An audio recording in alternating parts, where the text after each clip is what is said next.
Aqui, o trabalho dos quadrinhos O Condomínio continua incessante.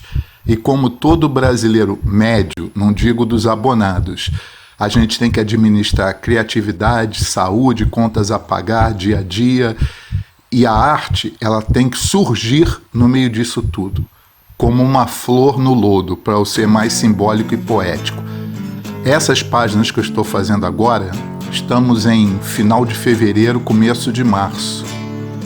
Elas simbolizam várias histórias pessoais, porque o mais difícil quando você escreve um livro, compõe uma música, é cortar. Cortar é um ato de autossacrifício, porque não dá para incluir tudo que você viveu, pensou, refletiu em páginas. Não há como. Você teria que fazer um livro imenso de 600, 800 páginas. E esse livro, Condomínio, começou com 100.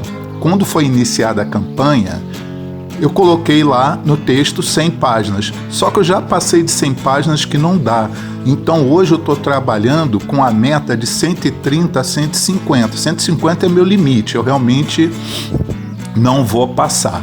Mas enfim, eu estou mostrando algumas cenas de algumas histórias muito pessoais, mas que também elas se relacionam com a história de todos nós. As pessoas hoje, obviamente, e claro, têm uma imagem do bairro do Leblon como novela da Globo, né? Acho que é Manuel Carlos, se eu não me engano era esse nome. Mas não era isso. Quando eu cheguei lá, existia do lado de casa uma das maiores favelas do Rio de Janeiro, que era a Praia do Pinto, que ela foi incendiada para dar espaço a um condomínio chamado Selva de Pedra, porque na época tinha uma novela muito popular na Globo, né? Selva de Pedra. Então, essas histórias têm coisas muito simbólicas que eu também não posso esmiuçar, explicar em detalhes. Então, a forma que eu encontrei é simplesmente relacionar a imagem e texto da melhor forma possível para passar para um leitor, eu diria, médio, que não tem ideia da história da cidade ou do bairro, etc e tal. Então eu preciso ser sucinto e simbólico. É uma arte, eu falo para vocês, é uma arte, e entre idas e vindas e erros e acertos, a gente vai chegando até o resultado final. Então essas páginas se referem... Minha mãe já tinha um supermercado lá no bairro, que se eu não me engano se chamava Disco. Mas a minha mãe não gostava de comprar galinha no supermercado, então ela gostava de galinha viva. Então ela me levava e meu irmão, a gente ia num aviário ali em Ipanema, e ainda tinha trilho de bonde ali, que era usado para ônibus elétrico na rua principal. Ela levava a gente, comprava a galinha lá viva, amarrava, chegava em casa, metia a faca no pescoço da criatura. Ela parou com isso, que ela começou a ver que estava muito trabalho, começou a comprar as galinhas higienizadas do supermercado. Então isso é um detalhe. O outro é que enquanto eu vou fazendo a história, gente, a gente tem que ter um envolvimento emocional com isso.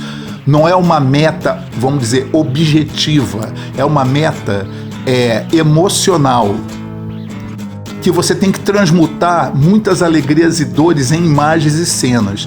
Então para mim tem sido muito difícil eu contar, porque principalmente meu foco tem sido contar a história da família. Eu conto algumas histórias dos vizinhos, mas resumidamente, mas eu conto a história da família, de como normalmente é a família média. As pessoas se casam por interesse ou por amor, têm família, têm filhos e se separam de forma emotiva, de forma filha da putisticamente, tem de tudo. Então eu estou contando primeiro a história da minha família e usando ela como símbolo, não da degradação moral da sociedade, mas como símbolo das riquezas e fraquezas humanas.